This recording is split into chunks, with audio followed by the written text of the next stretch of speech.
प्रिय बहनों, आज अपन 9th कक्षा का जो बैच है वो स्टार्ट कर रहे हैं। इसको आपको रोज देखना है। आज अपन पहला चैप्टर स्टार्ट करेंगे। पहला चैप्टर आपके पास नंबर सिस्टम, जिसको हिंदी में संख्या पद्धति बोलते हैं। इसको ध्यान से देखना है और प्रत्येक परिभाषा को आपको मेरे साथ के साथ नोट करना है और नोट करके आपको वहां कॉपी में सुरक्षित रखना है। एक बढ़िया किसी कॉपी बना लेना और उसमें अलग से लिखना है इनको। देखो साथियों, चैप्टर नंबर 1 का नाम है संख्या पद्धति नंबर सिस्टम। संख्या पद्धति होती क्या है, संख्या क्या होती है, इसके बारे में जानकारी करेंगे अपन। अब संख्या के बारे में अपन कुछ परिभाषाएं आज इस क्लास में लेने वाले, फिर आगे की कक्षा में लेंगे।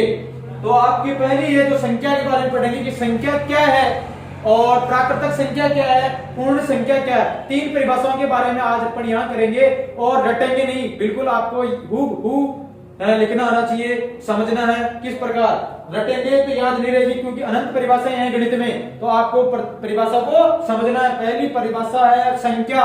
संख्या किसे कहते हैं, सवाल ही यही बनता है। आपको साथियों पता होगा कि प्रश्नावली का जो नाम है ना उसके बारे में जानना जरूरी है, उसकी परिभाषा आना जरूरी है, तभी अपन आगे बढ़ेंगे, नहीं तो नहीं बढ़ेंगे। तो पहली उसकी परिभाषा संख्या, नंबर सिस्टम, संख्या पद्धति। संख्या पद्धति है क्या, संख्या क्या है।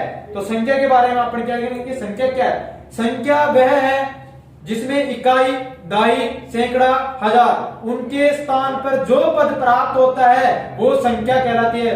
साथियों सुनिए एक बार और, वह संख्या जिसमें इकाई, दाई, सैकड़ा, हजार, 10,000, लाख, 10 लाख, जिस संख्या पे जो पद प्राप्त होता है वो जो पद प्राप्त होता है वो संख्या कहलाता है। ये मैंने लिखा है, नोट करिए आप। विभिन्न अंकों को इकाई, दाई, सैकड़ा, हजार के स्थान पर रखने पर जो पद प्राप्त होता है उसे संख्या कहते हैं।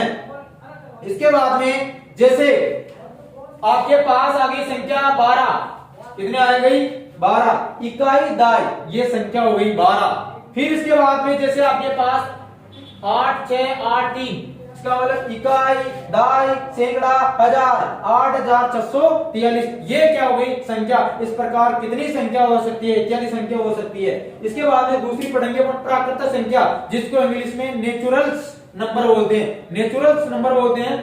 नेचुरल नंबर प्राकृतिक संख्या होती क्या है, वह संख्या जो गिनती के अंक लिखे जाते हैं, गिनती के क्रिया की जाती है, गिनती की क्रिया की जाती है, वो क्या कहलाएगी, प्राकृतिक संख्या। जैसे 1, 2, 3, 4, 5, 6 आगे अनंत तक क्या है वो संख्या क्या कहलाएगी, प्राकृतिक संख्या। जैसे मैंने लिखा, जिन संख्याओं की गिनती की क्रिया की जाती है वह प्राकृतिक संख्या कहलाती है। नोट, लेकिन ये ध्यान रखना, ये नोट आप समझना है। क्या नोट है, इनमें शून्य शामिल नहीं है। आपको प्राकृतिक संख्या में कभी भी शून्य शामिल है, क्वेश्चन आ जाता है क्या प्राकृतिक संख्या में शून्य शामिल है, नहीं है। प्राकृतिक संख्या अनंत होती है। जैसे मैंने डायग्राम के थ्रू समझाया, 1, 2, 3, 4, 5 है और ये तीर का निशान आगे तक चलता जा रहा है, इसका मतलब आगे तक बढ़ती जाएगी वो संख्या इत्यादि होगी। जैसी उदाहरण 1, 2, 3, 4, 5 डॉट डॉट करके लिखा मैंने, आगे तक होगी। इसी प्रकार इसके बाद में पूर्ण संख्या। साथियों आप सब लोग जानते हैं कि प्राकृतिक संख्या में 0 और मिला दिया जाए तो वो क्या बन जाती है, पूर्ण संख्या, जिसको इंग्लिश में बोलते हैं वुल नंबर। वुल नंबर क्या होता है साथियों कि जो प्राकृतिक संख्या है उसमें कितना क्या मिला दिया जाए, 0 और मिला दिया जाए। 0 मिलाने पर जो संख्या प्राप्त होती है वो क्या कहलाती है, पूर्ण संख्या।